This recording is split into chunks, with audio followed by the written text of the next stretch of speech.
ও নবীর উম্মতের দল, আল্লাহর পয়গম্বর একজন সাহাবী ওমর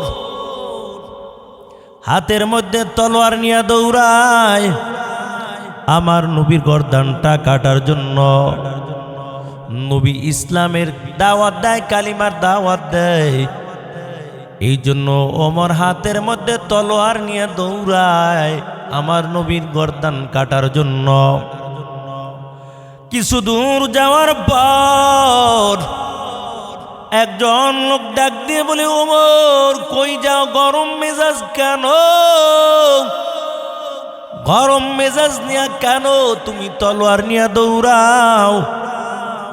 ওমর ডাক দিয়া বলে, মুহাম্মাদের গর্দান কাটার জন্য আমি রওনা হলাম।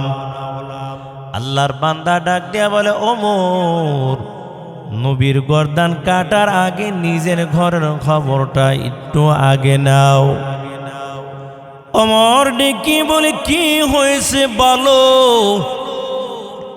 আল্লাহর বান্দা ডেকে বলে, এরে ওমর, তোমার বোন এবং বোনাই দুজন কালিমা পরে মুসলমান হয়ে গেছে। ওমর আবার তলোয়ার নিয়ে নিজের বোনের বাড়ির দিকে দৌড় শুরু করলো। ঘরের কিনারায় যখন দাঁড়ায়, বোন এবং বোনাই দুইজনে ঘরের মধ্যে আল্লাহর কালাম সুন্দরভাবে তেলাওয়াত করতেছে। ওমরের কানের মধ্যে আওয়াজ, এই কোরআনের তেলাওয়াত এত মধুর, মধুর কণ্ঠের আওয়াজ ওমরের কানের মধ্যে চলে আসলো। ওমর গরম মেজাজ নিয়ে আবার যখন দরজার মধ্যে নক দিল, বনে বড় ভয় পেয়ে গেল। এরে আল্লাহর বান্দা, বোন তাড়াতাড়ি কোরআনের আয়াত যে পাথরের উপর লেখা ছিল, যে কাগজের মধ্যে লেখা ছিল, এই যে পাতার মধ্যে কোরআনের আয়াত লেখা ছিল, এই পাতাটা একটা জায়গার মধ্যে লুকিয়ে ফেলল। ওমর ঘরের মধ্যে ঢোকার পর ডেকে বলে, রে বোন, বলো তোমরা নাকি কালিমা পড়েছো? মুহাম্মাদের ধর্ম তোমরাও নাকি গ্রহণ করেছো? ওমরের বোন ডাক দিয়া বলে, রে ভাই, আমরা নবীর হাতে হাত দিয়া কালিমা পড়ে মুসলমান হয়ে গেছি। কারণ ঈমান এমন একটা ব্যাপার, ঈমানের ব্যাপার গোপন রাখা যায় না। এরে আল্লাহর বান্দা, ওমরের বোন ডাক দিয়া বলে, রে ভাই, ওই নবীর কালিমা পড়ে আমরাও কালিমা পড়ে মুসলমান হয়ে গেছি। এমন রবের উপর ঈমানটা আনলাম, এক মুহূর্তের জন্য আমরা ঈমান ছাড়তে পারবো না। ইন্নাল্লাযীনা ক্বালু রাব্বুনাল্লাহ সুম্মা ইসতাকামু তাতানাজ্জালু আলাইহিমুল মালাইকা তাতানাজ্জালু আলাইহিমুল মালাইকাতু আল্লা তাখাফু ওয়ালা তাহজানু ওয়া আবশিরু বিল জান্নাহ ওয়া আবশিরু বিল জান্নাতিল্লাতী কুনতুম তুআদুন। ঈমানের এমন পাওয়ার, আল্লাহ বলেন, নিশ্চয়ই যারা বলবে একমাত্র আমি রব, ইন্নাল্লাযীনা ক্বালু রাব্বুনাল্লাহ, নিশ্চয়ই যারা বলবে একমাত্র আমি আল্লাহ তাদের রব, সুম্মা ইসতাকাম, এই কথার উপর যারা ইস্তেকামাত করবে, মজবুত থাকবে। এরে মুমিন, ওমরে বন্ডি কি বলি রে ভাই, এমন রবের উপর ঈমানটা আনলাম, যদি জীবন দিতে হয় জীবনটা দিব, তারপর ঈমানটা দিব না। ঈমান এক মুহূর্তের জন্য আমরা ঈমানটা ছাড়তে পারবো না। ওমরের হাতের তলোয়ার দিয়া বোনের গায়ের মধ্যে আঘাত করা শুরু করলো। আর ডেকে ডেকে বলে তাড়াতাড়ি কালিমাটা ফিরিয়ে দাও, মুহাম্মাদের কালিমা মুহাম্মাদের কাছে ফিরিয়ে দাও। উমরে বোন ডেকে বলে ভাই মুহাম্মাদের কালিমা ফেরানো যাবে না। তারপর হাতের তলোয়ার দিয়া আঘাত। উমরের বোনের জামাই ঘরের মধ্যে লুকানো ছিল, হঠাৎ করে বেরিয়ে আসলো, আওয়াজ দিয়ে বলে রে ওমর, তোমার হাতের তলোয়ার দিয়ে তুমি গায়ের মধ্যে আঘাত করতে পারবা? তোমার তলোয়ার দিয়া তুমি গর্দানের মধ্যে আঘাত করতে পারবা? তোমার হাতের তলোয়ার দিয়া তুমি মাথার মধ্যে আঘাতটা করতে পারবা? কিন্তু আমরা এমন রবের উপর ইমানটা আল্লাহ, এই তলোয়ার দিয়া ইমানের উপর আঘাত করতে পারবা না। ওমরের বোনাই ডেকে বলে ওমর, যত আঘাত করো কোনো লাভ নাই, কারণ আমরা এমন রবের উপর ইমানটা আল্লাহ, এমন আল্লাহর উপর ইমানটা আল্লাহ, দুনিয়া সারব তার বড় মালিককে ভুলতে পারবো না। ওদিক থেকে আমার মায়ার নবী আল্লাহর কাছে দোয়া করে আর বলে, আল্লাহ, এই আরবের জমিনের মধ্যে দুইজন ব্যক্তি বড় শক্তিশালী, একজন হলো ওমর, দুই নাম্বার হলো আবু জাহেল। আল্লাহ রসুল বলে, আল্লাহ, ওমর অথবা আবু জাহেল দুইজনের মধ্যে আপনি যাকে পছন্দ করেন, আল্লাহ দুইজনের মধ্যে হইতে একজনকে আপনি হেদায়েতের মালাটা পরাইয়া দেন।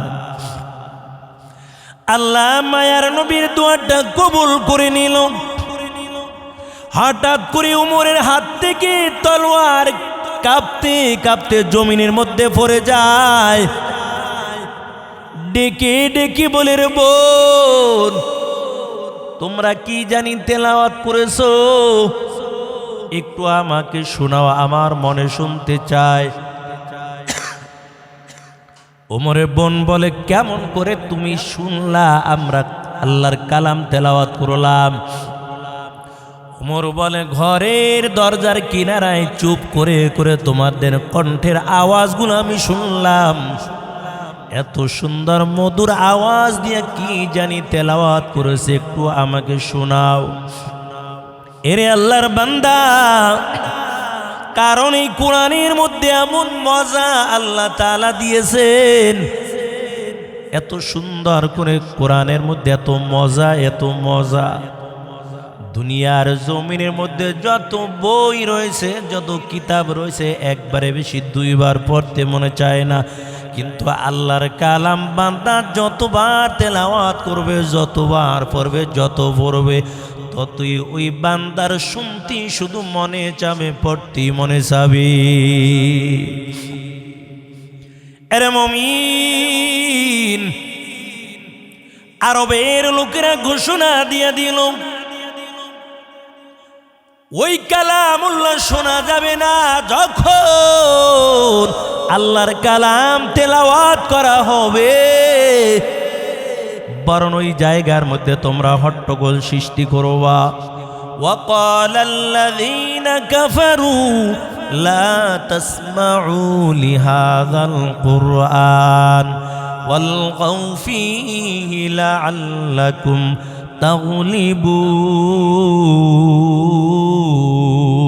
تغلبون। আরবের জমিনের মধ্যে কাফিরের দল ঘোষণা দিয়ে দিল, মুহাম্মদ যখন কোরআনটা তেলাওয়াত করবে, ওই জায়গার মধ্যে তোমরা হট্টগোল সৃষ্টি করবা, কারণ মুহাম্মাদের কোরআনের তেলাওয়াত যেন আরবের কোনো মানুষ শুনতে না পায়। কারণ মুহাম্মদ যখন কোরআন তেলাওয়াত করে দেয়, এই আরববাসী যখন মুহাম্মাদের কণ্ঠে কোরআনের আওয়াজগুলো শুনতে পায়, মানুষগুলো ঝাঁকে ঝাঁকে কালিমা পড়ে মুসলমান হয়ে যায়। এই জন্য আরবের বেঈমানের দল ঘোষণা দিয়ে দিল, وقال الذين كفروا লা তাসমাউ লিহাযাল কুরআন ওয়ালগাউ ফীহি লাআল্লাকুম তাগলিবুন। ও আরবের মানুষ, মুহাম্মাদের কোরআনের আওয়াজ তোমরা শুনবা না। আবু জাহেল এমন ঘোষণা দেওয়ার পর গভীর রাত্রে আর আবু জাহেলের চোখের মধ্যে ঘুম আসে না, কারণ যতক্ষণ পর্যন্ত মুহাম্মাদের কণ্ঠের আওয়াজ কানের মধ্যে যায় আবু জাহেল ততক্ষণ পর্যন্ত আর ঘুমাতে পারে না। যতক্ষণ পর্যন্ত মুহাম্মাদের কোরআনের তেলাওয়াত না শুনবে ততক্ষণ পর্যন্ত আবু জাহেল আর আরামে ঘুমাতে পারে না। আরবের জমিনের মধ্যে ঘোষণাটা দেওয়ার পর আবু জাহেল, উতবা, সাইবা সকল বড় বড় লিডারকে ডেকে বলল, মুহাম্মাদের কণ্ঠের তেলাওয়াত আর তোমরা কেউ শুনবা না।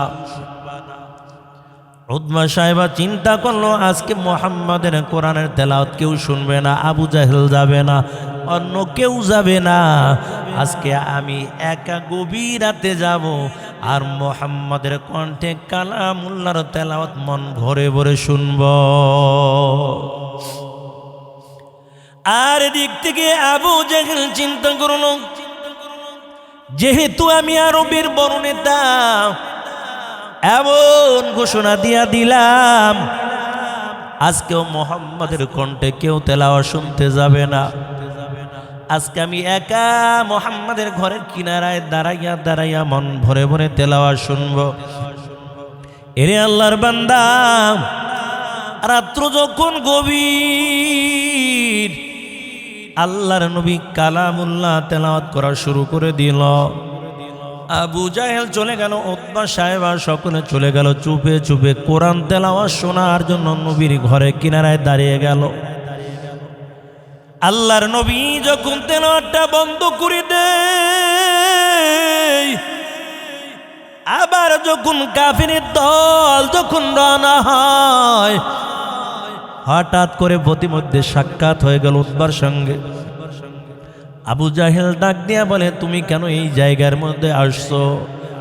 উতবা সাহেবা ডেকে বলে, আবু জাহেল তুমি কেন আসছো বলো। কয় মিথ্যা বলে লাভ নাই, সত্য করে বললাম, যতক্ষণ পর্যন্ত মুহাম্মাদের কণ্ঠের আওয়াজ আমি না শুনি ততক্ষণ পর্যন্ত আমি আবু জাহেলের কাছেও ভালো লাগে না। আরে আল্লাহর বান্দা, এই কালামের এত পাওয়ার, আমার নবী যখন পবিত্র কালামুল্লাহ তেলাওয়াত করতো, মানুষগুলো নবীর নুরানি চেহারার দিকে তাকাইয়া সাথে সাথে কালিমা পরে মুসলমান হয়ে যাইত। মুসলমানি বুয়াদ গরদান নেহাদান ইনানে খদবদস্তে খাজাদাদান গর্ব সুরত আদমি ইনসাবুদে আহমদ বুজালহা মেকসাবুদে।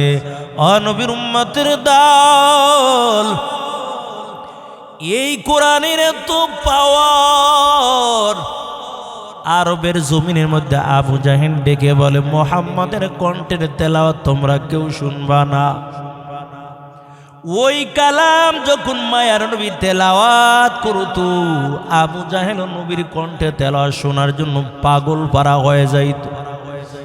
নবীর সাহাবী উমর ডেকে ডেকে বলে, রে বোন, একটু আল্লাহর কালাম তেলাওয়াত করে করে শোনাও, আমি একটু আল্লাহর কালাম তোমাদের মুখে শুনতে চাই।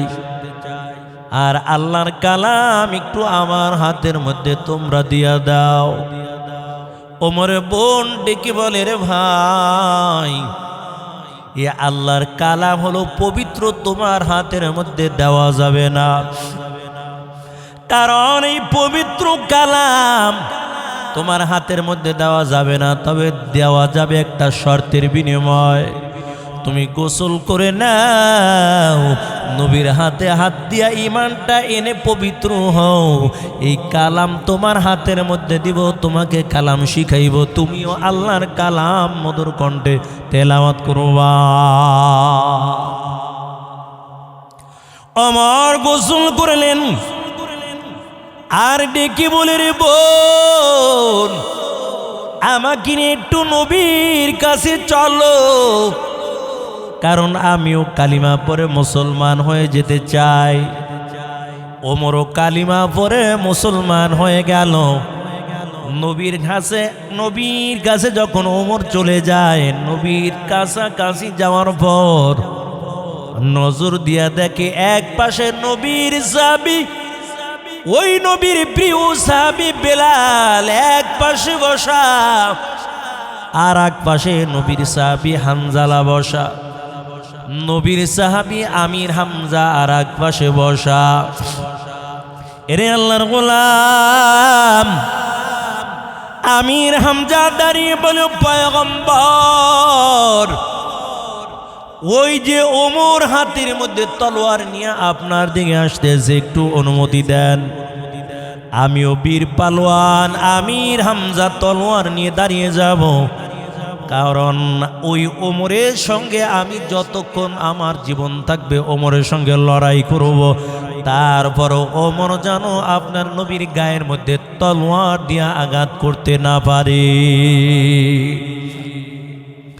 আমার নবী ডেকে বলে, ও আমির হামজা, তুমি শুনো, আমার মনে হয় ওমর বুঝি এখন আমাকে মারার জন্য আসে না, ওমর বুঝি এখন নিজে কালিমা পড়ার জন্য আসতেছে।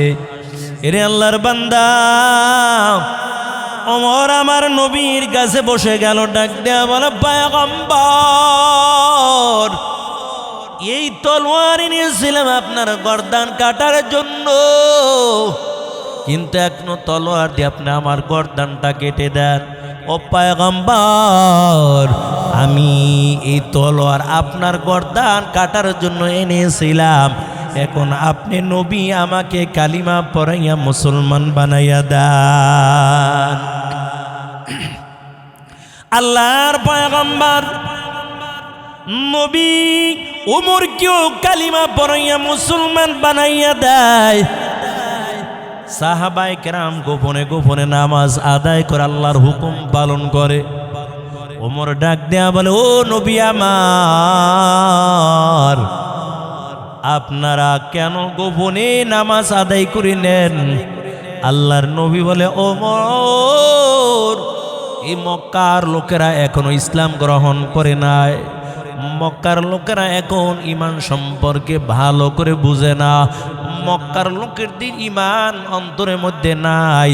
এখন অল্প কয়েকজন মাত্র মুসলমান যদি দেখতে পায় আমাদের উপর আক্রমণ করবে, এই জন্য সাহাবায়ে কেরাম গোপনে গোপনে আল্লাহর ইবাদত করতেছে।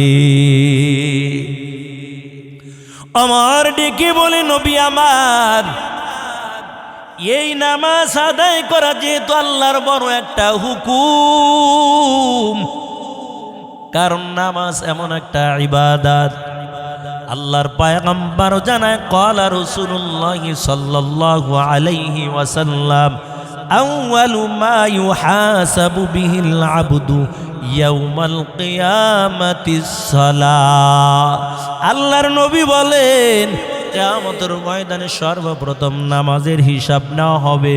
যেই ব্যক্তি নামাজের হিসাব সুন্দর মতন দিতে পারবে, বাকি ঘাটিগুলো ওই আল্লাহর বান্দার জন্য সহজ হয়ে যাবে। নবীর সাহাবী ওমর ডেকে বলে, পয়গম্বর, এই নামাজ যেহেতু আল্লাহ তাআলার একটা ইবাদত, আর কেউ নামাজ গোপনে পড়বে না। এখন থেকে আমি ওমর নামাজ প্রকাশ্যে আদায় করব। ওমর হাতের মধ্যে তলোয়ার নিয়া মক্কার অলিতে গলিতে যায় আর বলে, ও আরবের কাফের দল, ভালো করে শুনে নাও, এই আরবের জমিনের মধ্যে আমরা নামাজ প্রকাশ্যে আদায় করব, তবে তোমরা যদি কারো বিবিকে বিধবা করতে চাও, তোমাদের সন্তানগুলো যদি এতিম করতে চাও, তাহলে আমি ওমরের তলোয়ারের সামনে আসবা। আর যদি তোমরা নিরাপদে থাকতে চাও, তাহলে নামাজের ব্যাপারে আর তোমরা বাধা দিবা না। আমি ওমর কালিমা পরে মুসলমান হয়ে গেলাম। এরে আল্লাহর বান্দা, ইমানের এত পাওয়ার, ওই ওমর কালিমা পরে মুসলমান হয়ে গেল। এখন আরবের জমিনের মধ্যে সাহাবায়ে কেরাম প্রকাশ্যে তারপরে নামাজ আদায় করতেছে। আল্লাহ তাআলার কাছে সবচেয়ে বড় ইবাদত হলো নামাজ। যেই ব্যক্তির নামাজ সুন্দর হয়ে যাবে, ওই ব্যক্তি কিয়ামতের ময়দানে আল্লাহর জান্নাতের মধ্যে চলে যাবে। আমার আল্লাহ তাআলা বলেন, 5 ওয়াক্ত নামাজ যারা গুরুত্ব সহকারে আদায় করে নিবে, আল্লাহ বলেন কিয়ামতের ময়দানে আমি আল্লাহ তাআলা তাদেরকে পুরস্কৃত করব। কয় কি দিয়া পুরস্কৃত করব? আল্লাহ তাআলা বলে, সুন্দরভাবে উজু করে 5 ওয়াক্ত নামাজ যারা গুরুত্ব সহকারে আদায় করে নিবে, আমার আল্লাহ তাদের 5টা পুরস্কার দান করে দিবেন। 1 নাম্বার পুরস্কার আল্লাহ তাআলা কিয়ামতের ময়দানে বান্দাকে দিবে। কিয়ামতের ময়দানে ওই নামাজি বান্দা হাসতে হাসতে আল্লাহর জান্নাতের মেহমান হয়ে যাবে।